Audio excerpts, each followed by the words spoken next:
Boa noite. A polícia apresentou hoje os suspeitos de praticarem arrastões em escolas na região metropolitana de Goiânia. A máscara usada por um dos assaltantes durante a ação ajudou a identificar os criminosos. O menor, que também participou dos roubos, foi apreendido. As imagens do circuito interno de segurança da Escola Estadual Manuel Libânio da Silva, em Abadia de Goiás, mostram os assaltantes roubando os objetos dos alunos dentro da sala de aula. Os suspeitos do crime, Wellington Sampaio, de 18 anos, Matheus Pacheco, de 21, e um menor, foram presos na última sexta-feira. Além das prisões, a polícia apreendeu ainda o veículo usado na fuga dos criminosos, a arma de fogo usada no assalto e alguns dos objetos que foram roubados dos alunos. A polícia chegou até os suspeitos através da máscara usada por um dos assaltantes no momento do crime. O Matheus dirigia o Corsa Vinho, ficou esperando lá de fora, enquanto um menor de idade estava com a arma de fogo e o Wellington, que estava mascarado, recolheu os objetos dos alunos. Saíram nesse Corsa e foram para a casa do menor. Lá dividiram os objetos subtraídos, venderam uma boa parte deles e o que não foi vendido a gente recuperou, e alguns vendidos também, com os receptadores. Aí conseguimos chegar a essa associação criminosa. Além do caso de Abadia de Goiás, a Polícia Militar apresentou o resultado de um patrulhamento de rotina realizado no domingo. Em uma abordagem a um veículo suspeito, a PM prendeu Lucas Henrique Silva e apreendeu um menor, suspeitos de terem roubado a Escola Estadual Nova Cidade e um posto de saúde no setor Campos Elíseos, em Aparecida de Goiânia. Eles já estão presos pela situação de roubo desse veículo, pelo roubo da UBS, e foram reconhecidos pelo do colégio. Então, logo que nós tomamos conhecimento dessa prática, desse crime, nossas equipes já foram colocadas à disposição de resolver ele e agora estamos apresentando aí os autores. 2 ainda estão foragidos e a Polícia Militar já tem a localização, pode ser em uma cidade do interior do estado de Goiás, então nós estamos já com as equipes já prontas aí para fazer a prisão. Dentro de mais algumas horas a gente deve estar apresentando eles. A Polícia Civil descobriu que uma quadrilha está fraudando o estado de Goiás em mais de 11 milhões de reais por ano. O prejuízo está ligado a desvios de pagamento do IPVA e a Delegacia de Ordem Tributária apurou que essa fraude vem sendo praticada desde o ano de 2011. A Polícia Civil foi acionada pela Secretaria da Fazenda por causa de uma suspeita de fraude no pagamento do IPVA. No entanto, o superintendente executivo da Cefaz não tinha ainda a dimensão do esquema, que resultou na Operação Clique, já em sua segunda fase. Após essa detectação de desvio, passamos para o trabalho para a nossa delegacia especializada, a qual internamente, junto com o delegado especializado, passou a desenvolver todos os procedimentos. A investigação mostrou que um ex-servidor da Secretaria fraudou o sistema de pagamento do IPVA desde 2011. Mais de 800 contribuintes, segundo o delegado, podem estar envolvidos no crime ao se beneficiarem com a quitação do imposto sem terem feito o pagamento. A pessoa que foi indicada como autor da fraude, ela tinha acesso ao sistema de IPVA e, mediante o recebimento de alguma vantagem, ela alterava a situação do veículo, colocando como pago o imposto, sendo que não havia o pagamento real desse imposto. Então, essa fraude foi identificada pela seção de IPVA da própria Cefaz e repassou à Polícia Civil as informações, que foi instaurado o inquérito policial e nós chegamos a essas conclusões, com as medidas até agora autorizadas judicialmente. O ex-servidor da Cefaz investigado pela Polícia Civil é Robson Cleike. Ele foi ouvido na primeira fase da operação e contou como funcionava o esquema de fraudes do IPVA. Segundo ele, em depoimento, ele não recebia grandes quantias para dar baixa no imposto de contribuintes que não fizeram o pagamento. Ele fazia isso no começo em troca de queijos e roupas.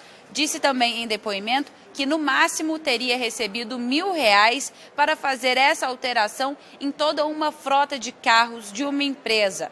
No entanto, a polícia investiga se foi realmente esse o valor que ele recebeu, já que essa fraude pode ter causado no Estado um prejuízo de mais de 11 milhões de reais por ano. De acordo com a Cefaz, Robson abandonou o cargo e não trabalha mais na secretaria. Na operação de hoje, outros 5 servidores foram conduzidos coercitivamente, foram cumpridos 6 mandados de busca e apreensão e 2 despachantes de Quirinópolis foram presos. Tinha envolvimento de despachantes, tanto que foram presos já no inquérito. E há informações de outros despachantes que nós vamos averiguar para que possamos prendê-los também. Quantas pessoas envolvidas, em qual o maior volume, em qual parte do estado acontecia essa fraude? E quantos beneficiados? Nós chegamos até agora ao número de quase 800 pessoas envolvidas nessa fraude, beneficiados aqui principalmente em Goiânia, mas também no interior, Quirinópolis, Aragarças. Os investigados podem responder por inserção de dados falsos no sistema, corrupção ativa e passiva, associação criminosa e sonegação fiscal. As penas somadas chegam a 40 anos de prisão, mas até agora ninguém foi preso. E agora a gente fala sobre mudanças no transporte público da capital. Segundo a CMTC, foram colocados mais ônibus nas ruas e mais funcionários estão atuando nos terminais. Desde sexta-feira, 44 ônibus estão funcionando como coringa, segundo a CMTC. Os veículos ficam à disposição para socorrer linhas com o maior número de passageiros nos horários de pico. Mas muitos usuários disseram que não perceberam nenhuma mudança, já que o tempo de espera e a lotação continuam iguais. Desde sexta-feira diz que tem 44 ônibus a mais aí para evitar fila, evitar ônibus lotado. Essa linha aqui não tem não. Nessa aqui não. Não tem nenhuma mudança não. Porque até agora nenhum ônibus aparece. Tá a mesma coisa, se vingar pior.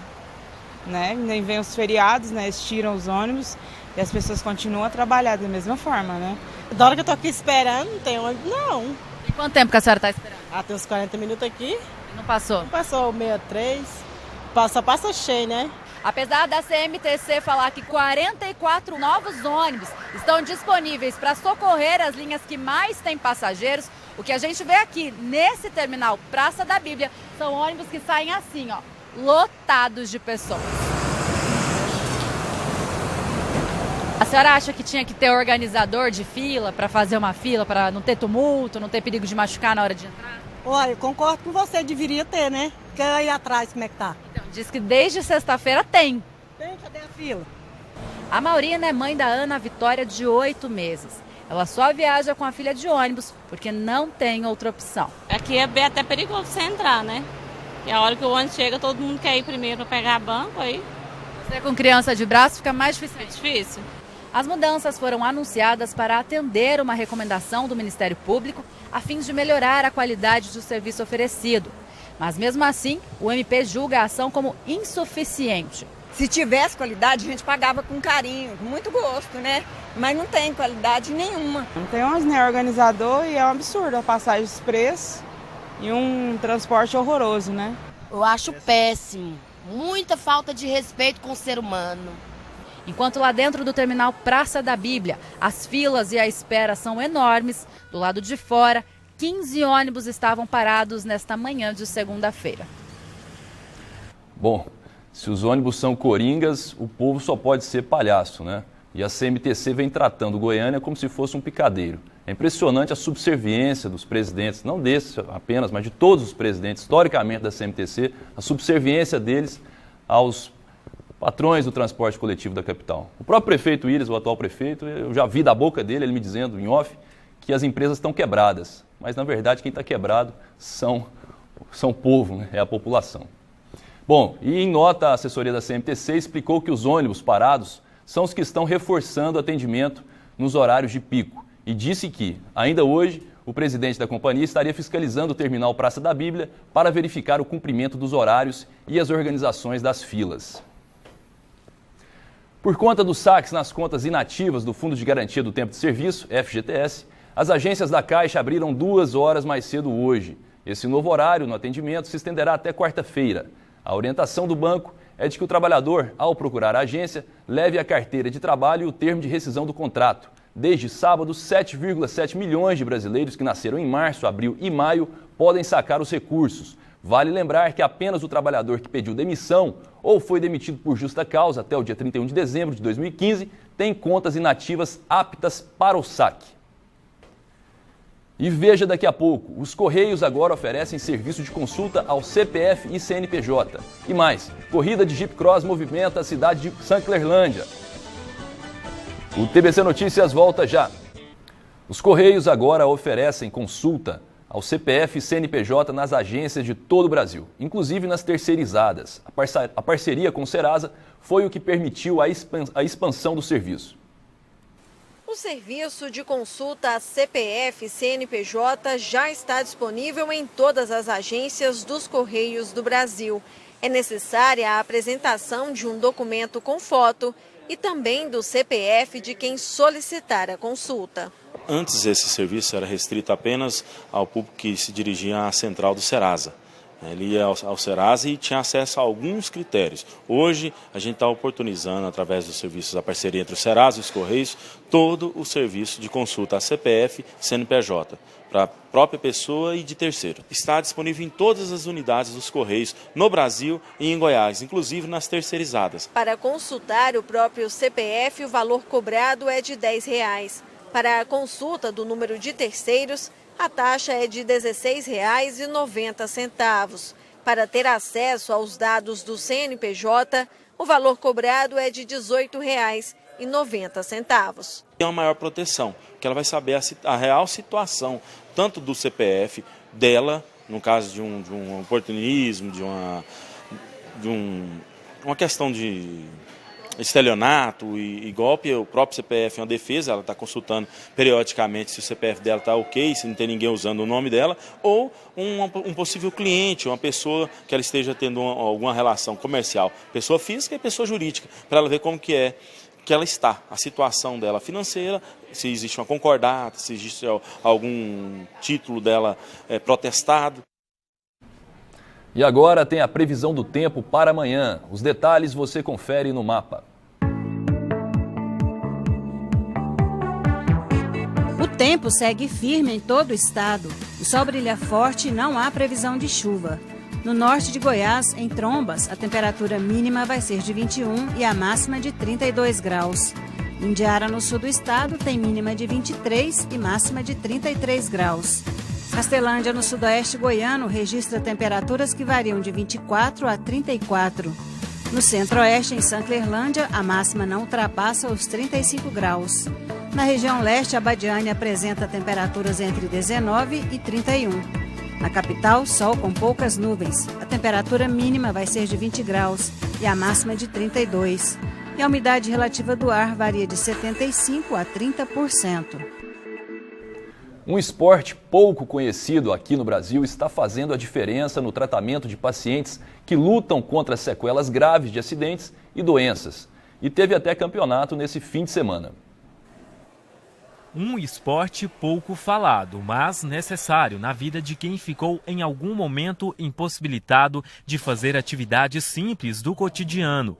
A bocha, bola com peso, como é chamada, foi trazida para o Brasil por imigrantes italianos. Depois dos anos 80, estreou nos Jogos Paralímpicos. A partir daí, vem sendo praticada por atletas com grau de paralisia cerebral ou deficiência ortopédica. No jogo, os pacientes precisam lançar as bolas coloridas o mais perto possível da bola branca. Quem chegar mais perto, vence. Olha, e nessa competição é permitido usar as mãos, os pés, instrumentos de auxílio e até mesmo outra pessoa, no caso de pacientes que tenham uma dificuldade maior em se movimentar. E há 2 anos, este ambulatório multiprofissional de Aparecida de Goiânia usa essa modalidade na reabilitação de pacientes. Semanalmente eles são treinados e estão avançando bastante, Estão tendo ótimos resultados, grandes avanços durante a sua terapia. Reginaldo sofreu AVC há 2 anos. Ele chegou ao centro de reabilitação em uma cadeira de rodas. Depois de 6 meses, passou a usar uma bengala. 5 meses se passaram e hoje Reginaldo já consegue ficar em pé sem apoio. Não conseguia levantar a perna, o braço, agora já estou dirigindo novamente, consigo a embreagem, o volante com a mão esquerda. Eu sou taxista, e eu acredito que daqui um ano, mais ou menos, volta ativa novamente. Sérgio também está melhor. Com 23 anos, ele sofreu um acidente de moto voltando do trabalho e ficou tetraplégico. Um ano depois, com consultas e treinos de bocha, ele já consegue até comer sozinho. Antes eu não conseguia me alimentar, agora com a adaptação já consigo comer. Já melhorei bastante e espero melhorar cada dia mais. Para que evoluções como a do Reginaldo e a do Sérgio sejam possíveis, os pacientes contam com o apoio de terapeutas ocupacionais, como a Sinara. A bocha ele vai proporcionar essa sociabilização, ele vai trazer uma alegria a mais para o paciente, ele vai desenvolver o movimento, a apreensão, a força muscular. Então, o grupo, a gente trouxe esses pacientes conforme o grau de disponibilidade de estar evoluindo mesmo no grupo. O acompanhamento psicológico é fundamental nesse crescimento. A psicologia trabalha muito essa questão da autoestima, da aceitação, né, de rever como que vai conseguir fazer novas atividades junto com aquela patologia, porque agora aquela patologia também faz parte da vida, né, da história daquele paciente. Só quem viu a vida por um fio sabe o valor que ela tem. Prova disso é o agradecimento que vem direto do coração. Só de eu estar vivo aqui já é a graça de Deus e não pode desistir jamais. Que legal. O fim de semana foi de muita diversão e de muita sujeira na competição de Jeep Cross em Sanclerlândia. Essa foi a 20ª corrida de Jeep na lama. Muito barro na pista do Jeep Cross, levando adrenalina e diversão tanto para os competidores como para o público presente à competição, na cidade de Sanclerlândia, a 130 quilômetros de Goiânia. E não faltou animação.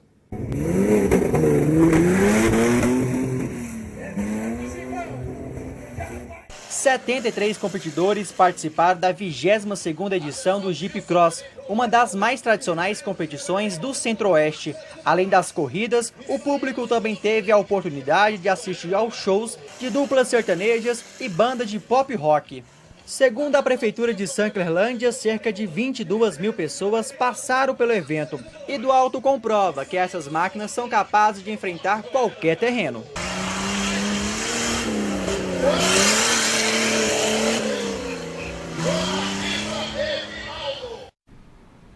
E a seguir, mulher que jogou bebê da janela de um prédio presta depoimento à polícia. E veja ainda as mudanças para o Enem de 2017. O TBC Notícias volta já.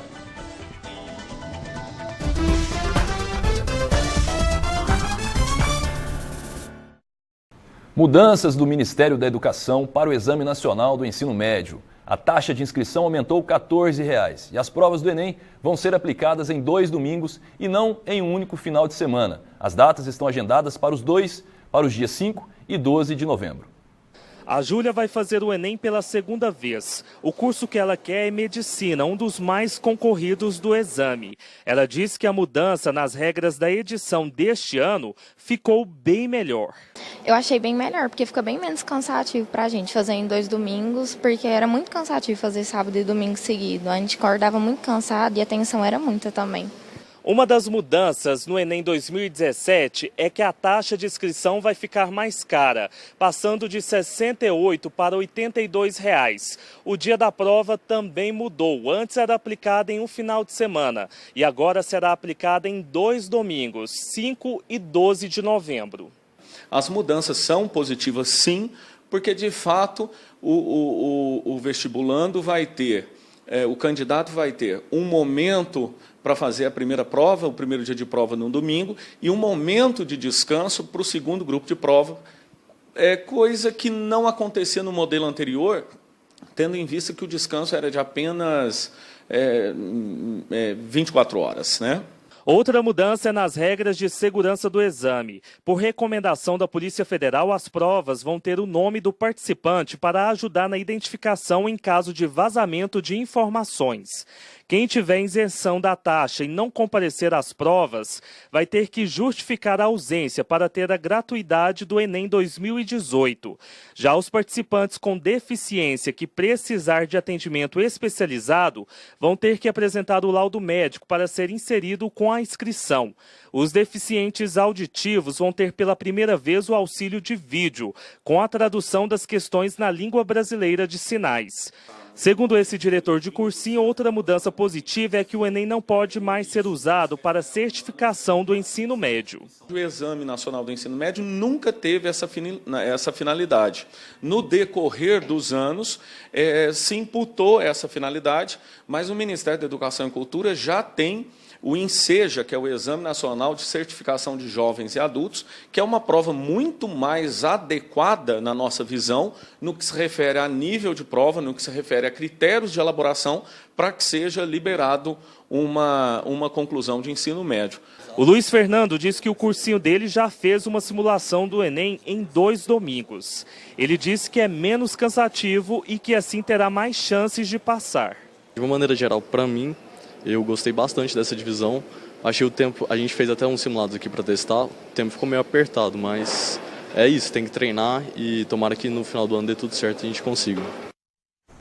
Uma indústria de armas de origem árabe vai ser instalada em Anápolis. A previsão é que mais de 1.000 empregos sejam gerados e o funcionamento deve começar no final do ano que vem.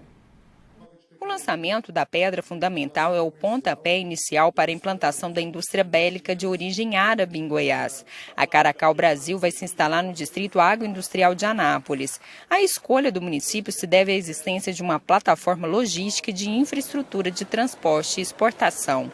A previsão é que a indústria inicie suas atividades no final do ano de 2018. O investimento inicial é de R$100 milhões, com a geração de 1.500 empregos diretos e indiretos. A Caracal pretende fabricar armas para o mercado brasileiro e também para a exportação. Inicialmente nós vamos fazer pistolas, mas hoje a Caracal desenvolveu uma pistola única e exclusiva para o mercado brasileiro, que é do calibre 380, calibre esse que não era praticado pela indústria da Caracal. Já existe uma parceria com o governo do estado, em que a UEG, vai passar uma relação de alunos, às vezes, capazes de poder trabalhar na indústria. Essa seleção será feita por pessoal capacitado da Caracal Internet, juntamente com a Caracal USA, que vai fazer a seleção do pessoal para trabalhar e dar o treinamento adequado. O prefeito de Anápolis comemora a geração de empregos com a chegada da indústria cidade. Mostra a importância da nossa cidade para o estado e para o país, recebendo uma empresa do porte da Caracal Armas. Então, Anápolis ganha muito com a chegada dessa empresa e que vai gerar aí cerca de 1.000 empregos diretos. Então, é com muita alegria, a cidade de Anápolis só tem a agradecer. O governador de Goiás agradeceu aos empresários por confiarem a Goiás a primeira indústria da Caracal Internacional no Brasil. Significa incremento no PIB, incremento nas exportações, significa incremento da economia local e, principalmente, geração de empregos. Significa mais ainda que eles estão acreditando no Brasil. Uma mulher suspeita de atirar um feto de 37 semanas pela janela de um prédio no centro da capital prestou depoimento hoje. O caso está sendo investigado pela polícia. Se for comprovado que o feto ainda estava vivo, Bruna será indiciada por homicídio. Bruna Caroline Barbosa, de 23 anos, alegou para a polícia que a família dela não sabia da gravidez. Por isso, ficou com medo de ser repreendida e jogou o bebê pela janela. O delegado que investiga o caso está aguardando o laudo do IML, que deve ficar pronto em 30 dias, para saber se o bebê foi jogado com vida ou se estava morto. A polícia está investigando para saber, esse neném nasceu com vida, ele realmente foi assassinado, ele já foi um natimorto, ela fez isso sozinha, teve participação de alguém, induziu através de remédio, algum tipo de violência contra essa criança. Todas essas respostas o inquérito da Polícia Civil vai dirimir. Segundo a polícia, a mulher teria dado à luz no sábado por volta das 11 horas da noite e em seguida jogou o bebê, uma menina de aproximadamente 37 semanas, pela janela do apartamento. Bruna Caroline Barbosa, de 23 anos, alegou para a polícia que a família dela não sabia da gravidez. Por isso ficou com medo de ser repreendida e jogou o bebê pela janela. O delegado que investiga o caso está aguardando o laudo do IML, que deve ficar pronto em 30 dias. para saber se o bebê foi jogado com vida ou se estava morto. A polícia está investigando para saber, esse neném nasceu com vida, ele realmente foi assassinado, ele já foi um natimorto, ela fez isso sozinha, teve participação de alguém, induziu através de remédio, algum tipo de violência contra essa criança? Todas essas respostas o inquérito da Polícia Civil vai dirimir. Segundo a polícia, a mulher teria dado à luz no sábado por volta das 11 horas da noite e em seguida jogou o bebê, uma menina de aproximadamente 37 semanas, pela janela do apartamento que fica no 5º andar. Ela estava sozinha em casa. O corpo foi encontrado pelos vizinhos na marquise do prédio que fica no centro, no domingo a 1h da tarde. E em seguida a polícia militar foi acionada. Primeiramente foi feito o isolamento do local e posteriormente a equipe passou a colher informações a respeito da possível autoria ou da sistemática do cometimento daquele crime. E a equipe vislumbrou uma mancha de sangue em uma janela no 5º andar, onde passou então a fazer a entrevista com os moradores e identificou a possível autora. E durante essa entrevista ela assumiu que realmente havia tido o parto na noite anterior e que por represália a seus pais ou outras situações teria jogado o corpo no solo. Lamentável, né? Fique agora com o programa Sobre Todas as Coisas com as minhas amigas Suzete Amâncio e Carla Lacerda. Hoje o Sobre Todas as Coisas vai tratar sobre abuso sexual. Muito obrigado pela sua audiência. Tchau.